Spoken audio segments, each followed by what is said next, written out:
तो आज का ये एपी का क्वेश्चन है हमारा। ये क्वेश्चन में क्या लिखा हुआ है, sum of rupees 1000 invested at 8% SI per year, calculate the interest at the end of each year, does the interest forms an AP, if so find the interest at the end of 30 year. तो simple interest का question से हमें AP निकालना है। तो पहले तो हमें सिंपल इंटरेस्ट का फॉर्मूला जानना पड़ेगा।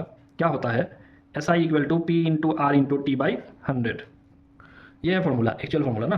तो यहाँ पे क्या लिखा हुआ है, 1000 प्रिंसिपल अमाउंट है, वो 8% के हिसाब से पर ईयर इन्वेस्ट किया गया है। तो पहले तो देखना है कि ये अगर साल कंटिन्यू होता है, 1 साल 2 साल 3 साल इंटरेस्ट सेम है, तो वो क्या एपी में फॉर्म होता है, एरिथमेटिक प्रोग्रेशन फॉर्म होता है। ये क्वेश्चन है पहला। Calculate the interest eight end of the each year लिखा है, उसके बाद लिखा है does the interest forms an AP. तो पहले तो फॉर फर्स्ट ईयर हम निकालेंगे। फॉर फर्स्ट ईयर क्या निकालेंगे, SI सिंपल इंटरेस्ट कितना होगा। तो फर्स्ट ईयर सिंपल इंटरेस्ट कितना होगा, प्रिंसिपल 1000 है इंटू 8 इंटू 1 डिवाइडेड बाई 100। तो ये अगर सॉल्व किया तो 0 0 0 0 कैंसिल, तो ₹80 निकला। सिमिलरली सेकेंड ईयर के लिए भी निकालेंगे।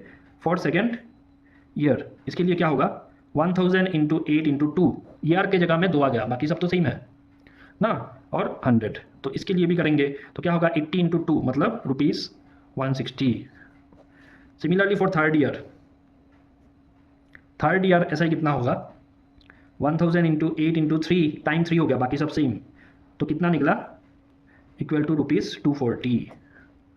तो ये निकला पहला 80, उसके बाद 160, उसके बाद 240। इसी से हम अंदाज़ा लगा सकते हैं कि ये एपी में है। तो पहले तो लिखते हैं therefore the series will be.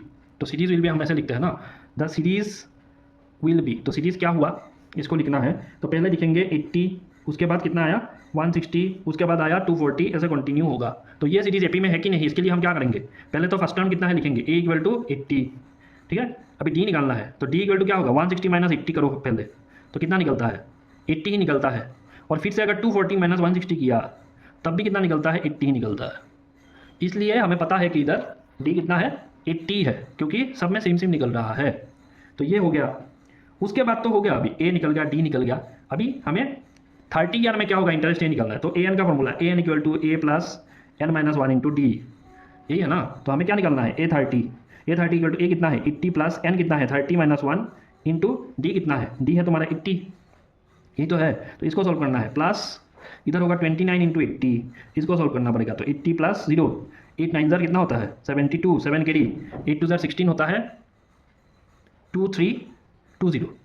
इतना आया, कितना आया 80 प्लस 2320। इसको सॉल्व करोगे तो आंसर कितना मिलेगा, 2400। तो ये जो निकला हमारा A30, ये है interest at the end of 30 year. तुम क्या लिखोगे, therefore the interest at the end of कितना 30 ईयर इक्वल टू ₹2400। यही है आंसर। तो आज के लिए इतना ही।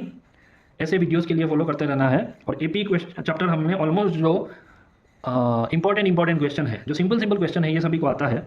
हाँ, फिर भी मैं करा दूंगा, लेकिन एपी ऑलमोस्ट हमारा जो आ सकता है एग्जाम में, जिसके लिए कॉन्सेप्ट क्लियर करना है, तो ये सब हमने कर लिया है, ऑलमोस्ट कंप्लीट हो चुका है। फिर भी मैं देखूंगा अगर कुछ रहता है एक्स्ट्रा तो मैं करा दूंगा। उसके बाद एक नया चैप्टर हम चालू करेंगे, शुरू करेंगे।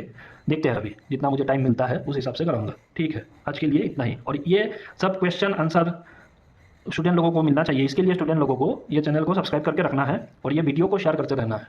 ठीक है, थैंक यू।